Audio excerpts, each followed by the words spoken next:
Untuk yang pertama ada di FD level 0. Pada yang pertama 1.0 membuat proses tahapan pembelian aset tetap baru, lalu diproses dengan cara transfer pesanan pembelian ke pemasok, dan pemasok mengolah data dengan komputer. Dan yang kedua ada proses atau tahapan penerimaan, lalu diproses dengan cara transfer ke pemasok, dan juga diproses dengan cara transfer salinan tambahan dan faktur menuju manajer produksi, lalu manajer produksi memproses dengan komputer. Lalu manajer produksi juga membuat file data master, yaitu catatan aset tetap perusahaan.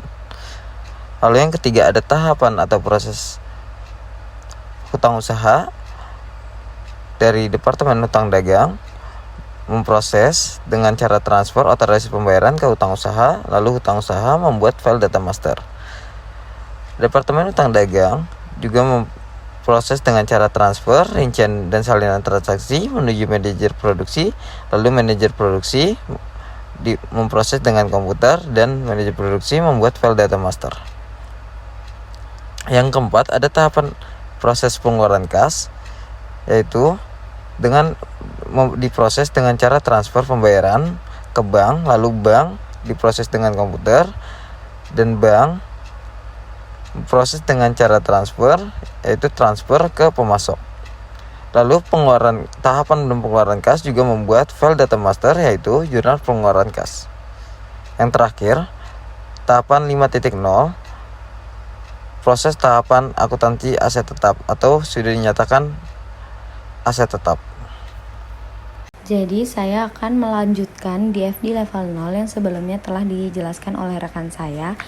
Jadi proses selanjutnya adalah tahap 5.0, yaitu akuntansi aset tetap, yang dilanjutkan ke bagian asisten manajer produksi, lalu diteruskan ke bagian 6.0, yaitu pemeriksaan aset tetap. Nah, kemudian pada manajer produksi itu akan dilanjutkan ke 7.0, yaitu proses penghapusan, dan dilanjutkan ke tahap 8.0, yaitu penghibahan aset tetap. Setelah melakukan tahapan 8.0, dilanjutkan ke tahap 9.0, yaitu tukar tambah, yang mana akan menghasilkan proses kepada bagian pemasok. Lalu pada proses manajer produksi dilanjutkan ke tahap 10.0, yaitu pengajuan perbaikan aset ke bagian asuransi dan bagian bank. Pada bagian bank ini, bank mengirim struk atau bukti transfer ke tahap 11.0, yaitu tahap pembayaran. Kemudian tahapan pembayaran dilanjutkan kepada bagian manajer produksi, dan juga pada tahap 11.0 ini ditransfer kembali ke bagian reparasi. Nah, pada bagian reparasi ini juga dilakukan transfer ke bagian asuransi, yang dimana asuransi itu didapat dari tahap 10.0, yaitu pengajuan perbaikan aset.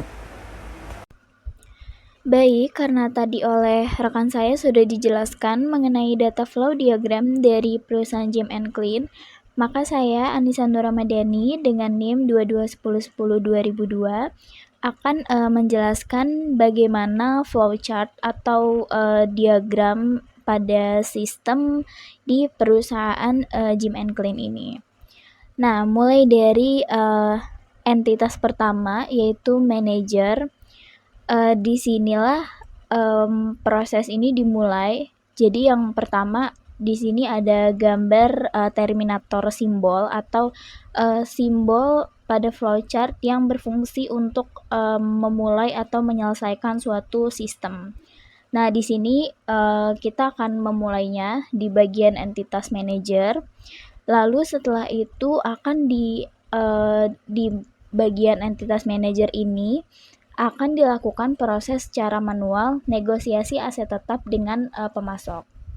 Nah, dari negosiasi aset tetap ini akan dihasilkan sebuah dokumen kontrak atau pesanan pembelian, yang mana nantinya dokumen kontrak atau pesanan pembelian ini akan masuk lagi ke entitas pemasok. Jadi untuk memasukkan dokumen ini kita membutuhkan konektor page atau yang berbentuk lingkaran di sini ada angka 1. Nah, di sini agar terlihat rapih sistemnya, maka kita menggunakan konektor page. Nah, kita akan memasukkan dokumen kontrak atau pesanan pembelian ini ke bagian entitas pemasok. Nah, dari dokumen kontrak atau pesanan pembelian ini akan dihasilkan lagi proses secara manual, yaitu proses pemrosesan pesanan dari negosiasi yang tadi dengan pemasok. Itu akan dihasilkan pemrosesan secara manual pesanannya. Nah, dari pemrosesan pesanan itu akan dihasilkan lagi dokumen berupa faktur pembelian dari aset tetap tersebut. Nah, setelah dihasilkannya dokumen faktur pembelian aset tetap ini, maka dokumen ini akan diproses kembali pada entitas manajer. Makanya di sini kita menggunakan konektor page lagi, yaitu berarti ini yang kedua konektor page-nya. Nah, kita taruh di entitas manajer di sini, berbentuk lingkaran juga sama seperti tadi. Lalu kita masukkan faktur pembelian dokumen faktur pembelian aset tetapnya. Kemudian dari dokumen ini akan dihasilkan lagi proses secara manual, yaitu pengadaan faktur. Nah, pada pengadaan faktur ini itu akan dihasilkan 3 salinan faktur pembelian aset tetap gitu. Nah, untuk salinan yang pertama ini akan dihasilkan output berupa catatan aset tetap perusahaan. Nah, untuk salinan yang kedua dan ketiga, ini akan diserahkan ke entitas Departemen Hutang Usaha. Maka dari itu diperlukan lagi konektor page. Di sini konektor page untuk salinan yang kedua itu 3 dan konektor page untuk salinan yang ketiga itu 4. Nah, setelah itu kita pindahkan salinan faktur pembelian aset tetap tadi itu ke bagian entitas Departemen Hutang Usaha. Ini langsung kita gambar saja konektor page-nya kiri kanan karena mereka satu dokumen gitu.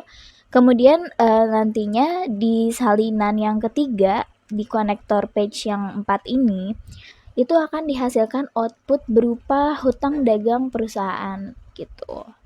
Nah, untuk salinan faktur pembelian untuk dokumen salinan faktur pembelian aset tetap yang kedua ini akan diserahkan ke entitas bank.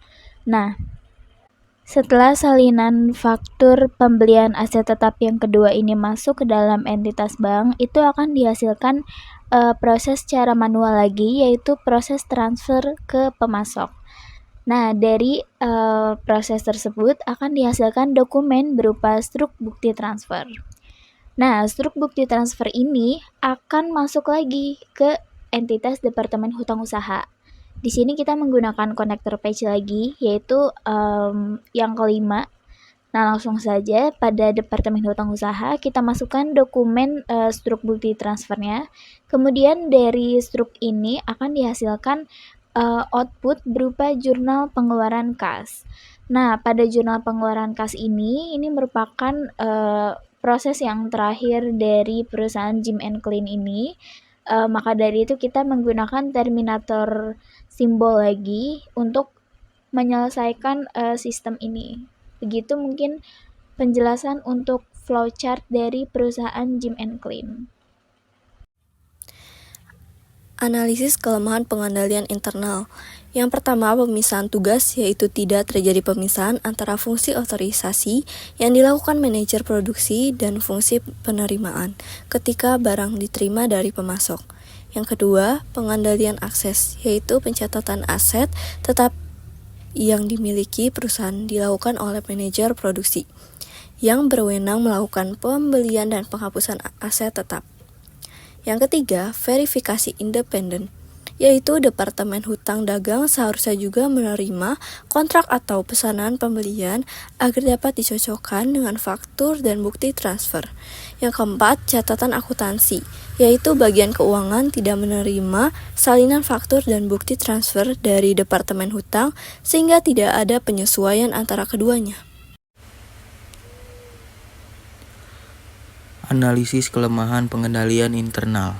1. Pemisahan tugas. Tidak terjadi pemisahan antara fungsi otorisasi yang dilakukan manajer produksi dan fungsi penerimaan ketika barang diterima dari pemasok. Kedua, pengendalian akses pencatatan aset tetap yang dimiliki perusahaan dilakukan oleh manajer produksi yang berwenang melakukan pembelian dan penghapusan aset tetap. 3. Verifikasi independen. Departemen Hutang Dagang seharusnya juga menerima kontrak atau pesanan pembelian agar dapat dicocokkan dengan faktur dan bukti transfer. 4. Catatan akuntansi. Bagian keuangan tidak menerima salinan faktur dan bukti transfer dari Departemen Hutang sehingga tidak ada penyesuaian antara keduanya.